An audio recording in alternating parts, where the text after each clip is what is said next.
Welcome to Recovery After Addiction.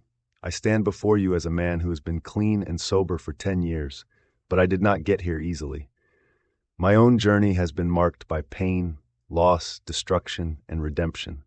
For years, I was lost in addiction. I burned bridges, broke hearts, and lived in a world that constantly spun out of my control.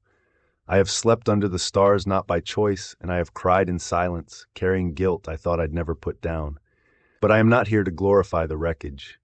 I am here to share what happens, what I have learned, and how I found a way out.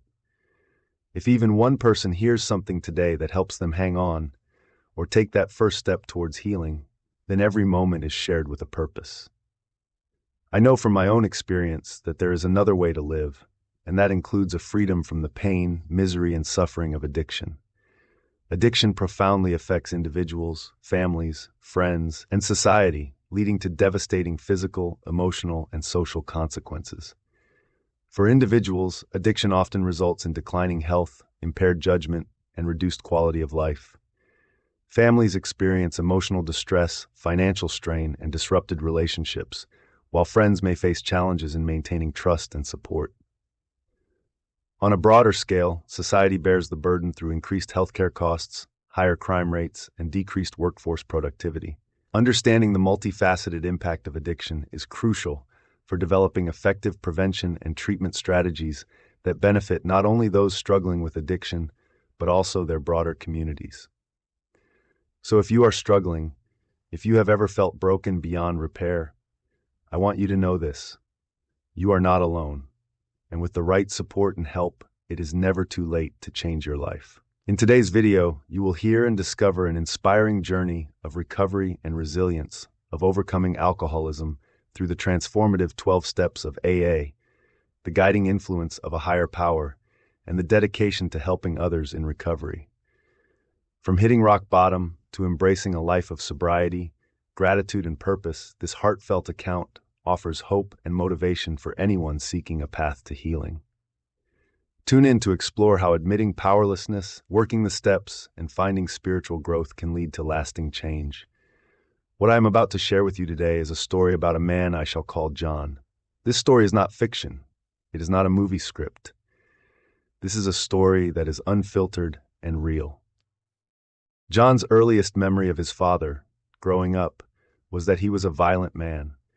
But more so, he was a violent drunk, and if anything in the world, he taught John exactly what alcohol will do to a man, or what it will do to a family.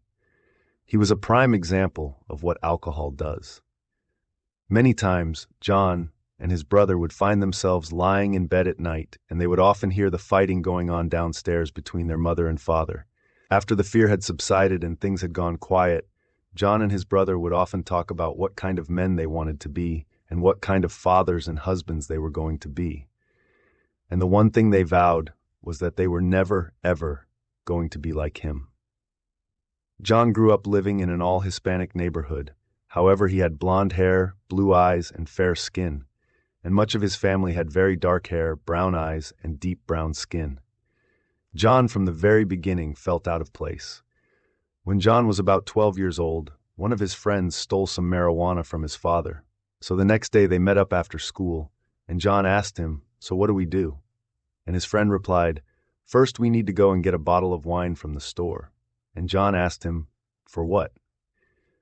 And again his friend replied, "I don't know, but my dad drinks cheap wine with this stuff." So they headed off to the liquor store and waited outside until they found someone to purchase the wine. And once they got the wine, they both headed off down to this little canyon, and they smoked the dope and drank the wine. And for John, it was like the gates of heaven had opened, and for the first time in his whole life, he felt comfortable inside. After that first time, whenever John got the opportunity, he would drink wine and smoke some dope. Now throughout this time, John's behavior at school had started to decline, and once again he found himself suspended for a class altercation with a teacher. And upon returning home, he was greeted by his mom, who had also found his stash of dope. And following this series of events, she kicked him out of the house. And at this time, John was just 14. Shortly after leaving, he met a man, and they got talking, and he told John that he was going out to San Francisco. and he offered John the opportunity to come if he wanted to go. And as John felt he did not have any better options at that time, he agreed. John soon found out that when he had a bag, he could have anybody or anything he wanted. And he also started to see there was a lot of money to be made through the supply and demand of dope. And he thought to himself, I can speak a little Spanish, and he decided that he was going to go to Mexico, and that is what he did. He went back and forth to Mexico regularly, and he was doing his thing, and he found that it was very profitable. By this time, he was now 16 years old, and he had made a lot of money. However, eventually his luck ran out, and it was not long before he found himself detained and then arrested. John was found guilty of the supply and trafficking of marijuana, and he was sentenced to 5 years in prison. And I will tell you, wonderful things do not happen to young, long, blonde-haired white boys with blue eyes in a Mexican prison. And if anything, that whole experience should have told him that if this is how his life is going to be, he really needed to change his direction. Obviously, that did not happen. Eventually, John managed to contact his brother, and he hired a lawyer, and the lawyer started to turn things around, and eventually, he managed to get released after about 9 months.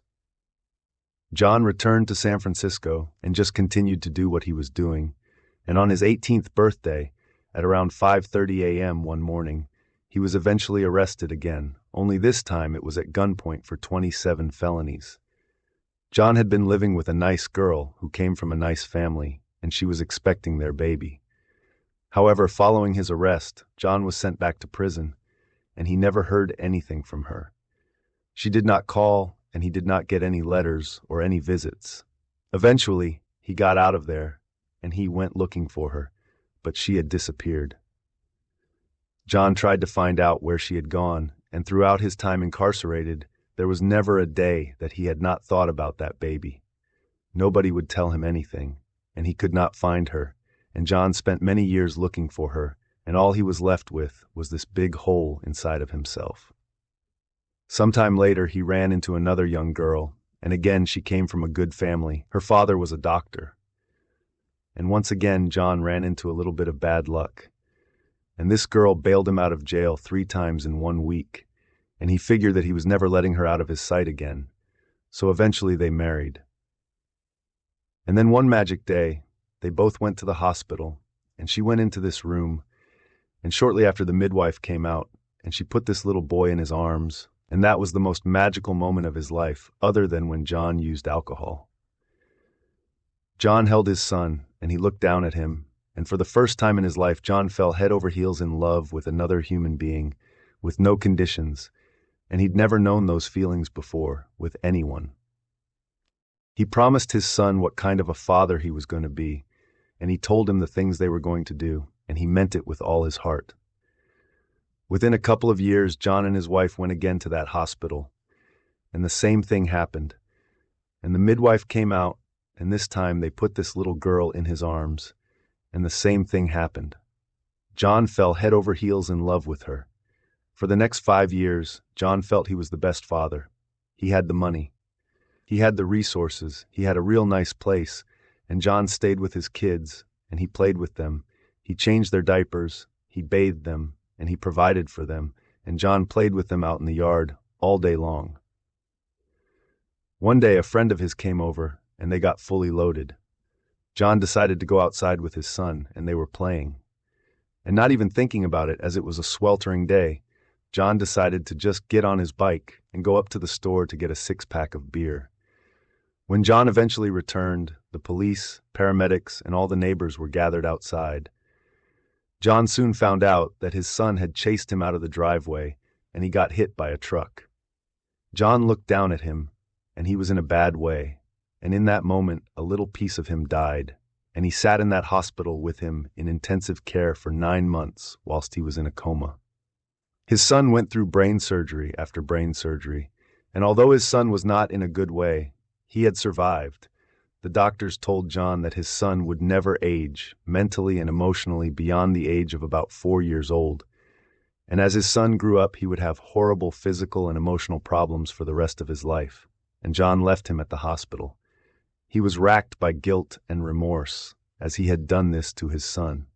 He was his responsibility, and instead he had got loaded, and things happened. A year later, John's brother was diagnosed with schizophrenia, and his family had him committed to a hospital. After they had got his brother stabilized, he called John up, and he asked John to get him out of there. So John asked him if he was okay, and his brother was like, "Sure, just get me out of here." John went and hired a lawyer, and the courts let him take conservatorship of his brother. And he got him out of there, and he bought him a mobile home and put it on a piece of property next to his. And when his brother came back, they both started doing what they did. Not long after, John's brother started getting sick again.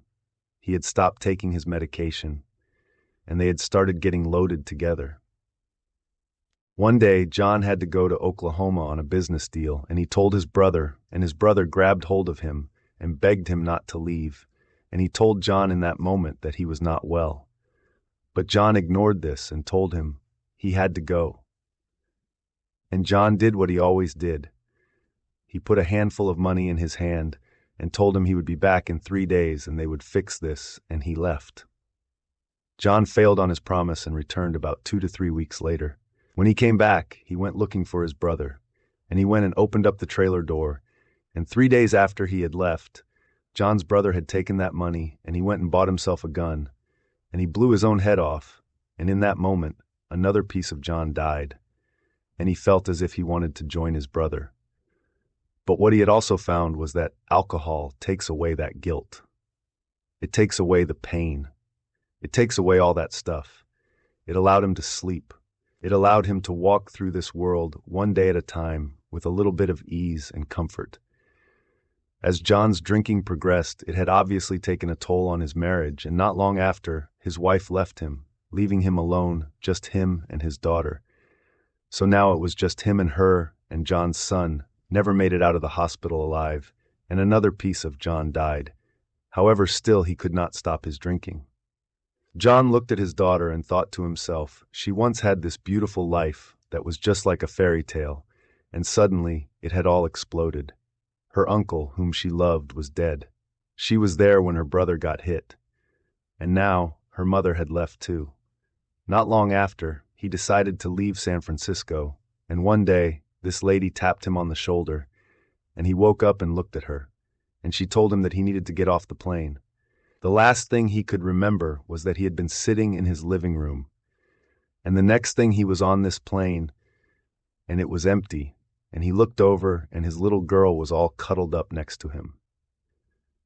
John was confused and he could not figure out what was going on, so he asked the attendant where he was, and she told him he was in Fort Lauderdale.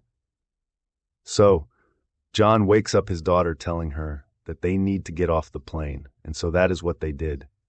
And before exiting the airport, he calls a cab to take them to a hotel, and on the way he decides to stop at a liquor store.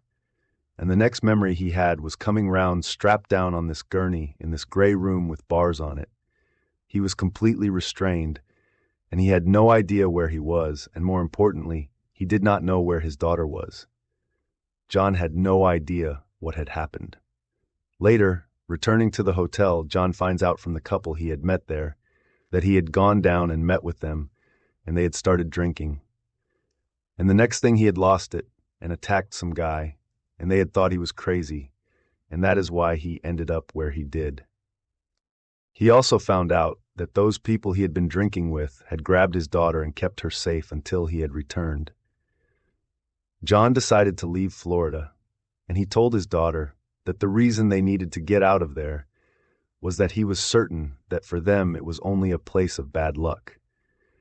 And for the next 2.5 years, that is the way it was.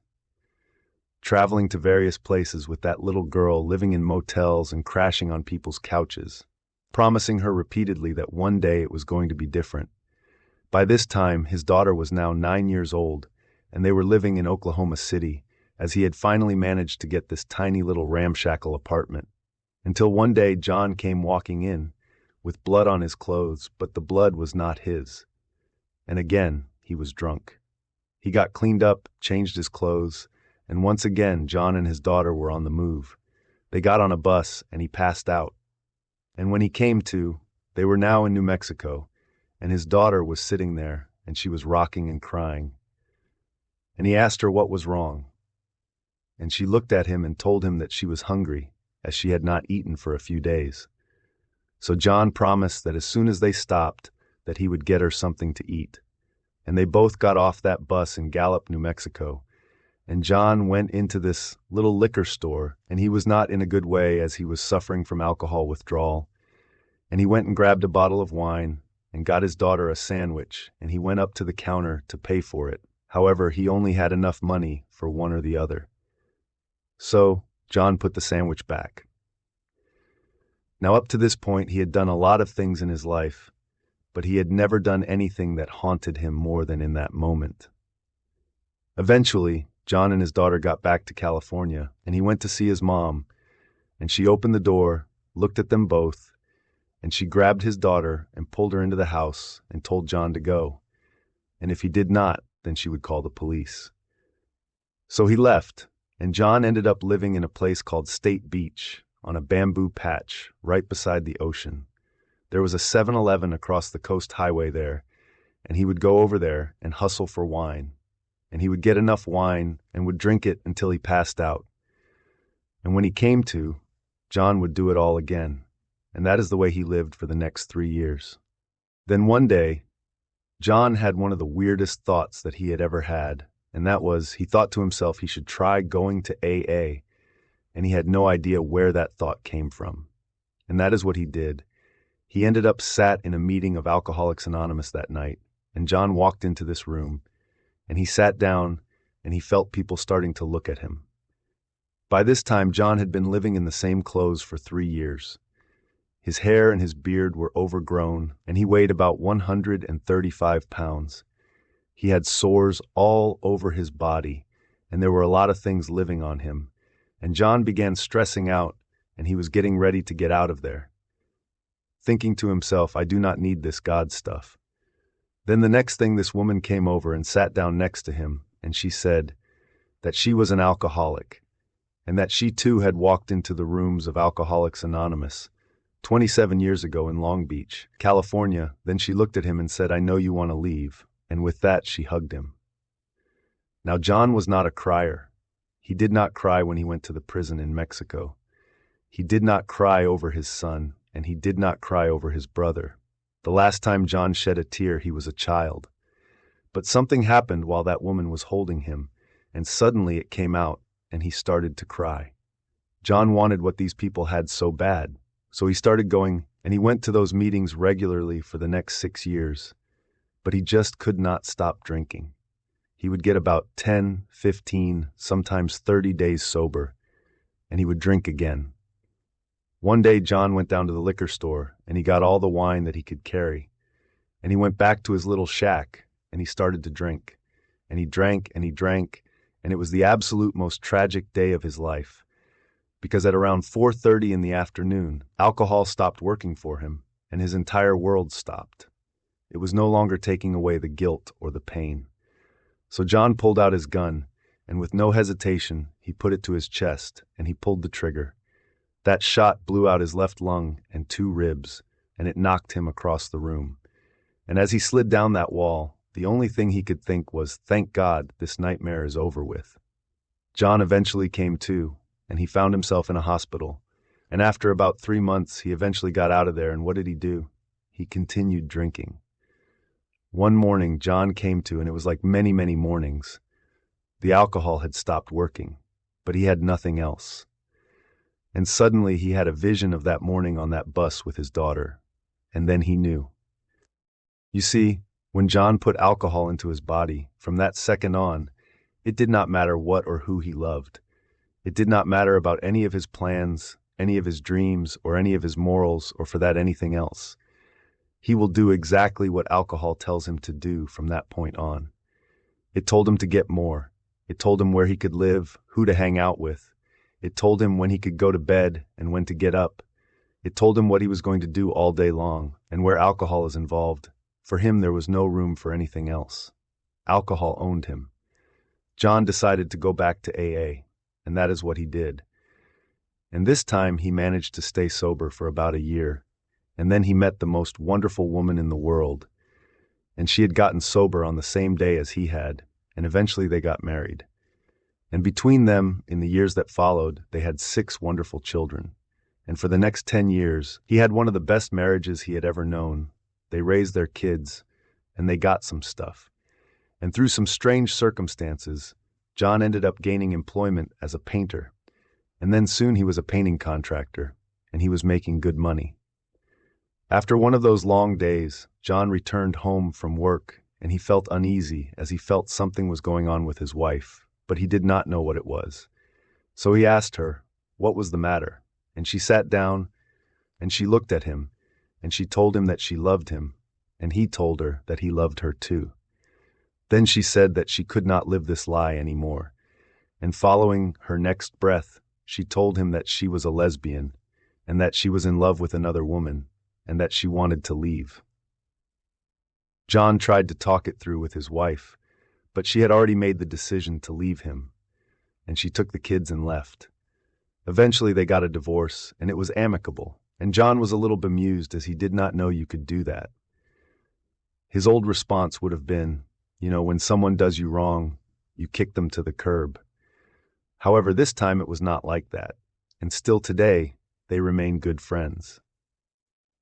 Next, John had this thing going on with his lip, and he went to see the doctor, and the doctor told him that he had cancer, and they would need to cut off his bottom lip. And he continues telling him what they're going to do, and John's thinking, I need a second opinion. And off he went to consult another, ending up eventually seeing 3 or 4 different ones, until he finally found a doctor who said he could do this surgery. And John got through that, and he still did not have to pick up a drink. A short while later, he was walking back from a hard day's work, and he got attacked by this stray dog, and he almost lost his arm, so unfortunately at that time, John could not work anymore. And once again ended up losing everything. Everything went, the money, the house, the family, the kids, everything. So he decided he was going to go back to school. Now, he did not get the best grades in the world, but he got that piece of paper, and he was almost ready to graduate when the dean called him into the office and she said that she needed to talk to him, telling him that he needed to present his high school diploma. And John was shocked, as he did not have one, and the dean continued informing him that without it he could not graduate. So, John got up and he told her that he would do it. And as he exited the office, the last words she said was that he needed to have it by the end of that week. So off John went, and he ends up downtown, and he walks into this office and tells the woman at the desk that he needs to obtain a diploma today. And she looked at him and told him that it would not happen. And John stood there telling her that she does not understand. And he talked and begged this woman, and she eventually gave in and let him take the whole test there and then. And he passed with a 95% average, and he got that diploma, and he graduated. The high of his academic achievement did not last too long, and by this time John was starting to feel lonely. So he talked to a friend, and his friend told him, "Look, you have got to learn how to get comfortable with yourself. You've got to live by yourself. You've got to go to the movies by yourself. You have got to start taking care of yourself. And most importantly, you need to stay away from women. You can date them, but do not get involved in any kind of intimate relationship whatsoever." And so John did as he said. By this time, a year had passed, and after his successful graduation, he had managed to find another job, and he had gone back to work, and he had a nice house again, and it was just him and his dog. Everything in his house was polished and cleaned, and he had the yard looking nice. And John was sitting there one day thinking, I can watch anything I want on TV and stay up as late as I like. And he was just sat there thanking God, telling him that he was so comfortable inside and was thankful for where he lived and that he liked his own company. But he said, God, if it were your will, I would love to experience true love one more time. A few weeks later, John receives a call one morning. There was this girl that he had dated for a while, but then she had started drinking, and she moved away. And it was her mother on the phone, and she asked John how he was doing, and then she started to tell him that her daughter had been in a car wreck and that she had been drinking and had suffered a massive brain damage. And he told her he was sorry to hear that, and he asked if there was anything he could do. And she told him yes, he could come and pick up his daughter. And he replied, "My daughter?" And she says, "Yes, you have a 3-month-old daughter. Didn't you know that?" And John was lost for words. So he jumped in his car and drove all the way to Los Angeles, and arriving at the house, he walks in and she hands him this baby in a little bassinet. And he left the house and went out to his little sports car, and he sets the bassinet and the baby inside. God had given him exactly what he asked for. And do you know what? In that moment, he fell head over heels in love again, totally in love with this little girl. And for the next year, it was just John, her, and the dog. A big healing had come into his life. He bathed her every night and provided to all her needs, and John's house turned into a nursery. Then shortly after, one night, he went to a meeting, and there was someone there that he had known since he had gotten sober. And that night, she asked him if she could hold his daughter, and he said sure. And John looked at the way his daughter was looking at her, and he looked at the way she was looking at his daughter. So he then asks her, how was she doing? And she tells him that everything is fine. Then he asks her, how's Brad? Now Brad was her husband, and she informed him that they had been divorced for 2 years. And John was like, "Oh, that is too bad. I am sorry to hear that." Well, it turns out that she wanted to have children, and he did not. And John was like, "Oh, so you like children?" smiling to himself. And following that interaction, shortly after they started dating, and they took things slow and got to know each other, and John fell deeply in love with this woman, and eventually he asked her to marry him. And she said she would, and 22 months later she put a little boy in his arms. Now by this time, John is 51 years old. He has remarried, a job that he loves, and he has the most perfect life that he ever dreamed of having. And every single morning when he leaves home, his wife tells him to hurry home. And every day when he returns, his children are waiting for him, and they are laughing and screaming when he walks through those doors. And that little girl that he dragged around the country is back in his life, and one day her partner came in and asked John for her hand in marriage. And he was able to give her that. He took out a loan and gave them the kind of wedding he had dreamed about from the day she was born, and he walked her down the aisle. And he gave her away to this good man. And even though he had to repay $250 every single month, and he will be doing that for a long time to come, he never regrets any payment that he makes, no matter what you may have done. If you really want it to, life can change pretty quickly, and that is not to say that everything will be easy. John had his share of heartaches, but you know one thing for sure, he does not have to pick up a drink today. If you, or someone you know, is struggling with a substance use issue, you can contact narcoticsanonymous.org, cocaineanonymous.org, and alcoholicsanonymous.org. I hope you enjoyed this video, and if you want to hear more recovery stories or gain further insights and a better understanding of addiction, the related causes and conditions, and more importantly, how to sustain long-term recovery or gain further support for yourself or a loved one, then I hope you check out our other content available at Recovery After Addiction. Until the next time, I wish you well and God bless. Thanks for watching.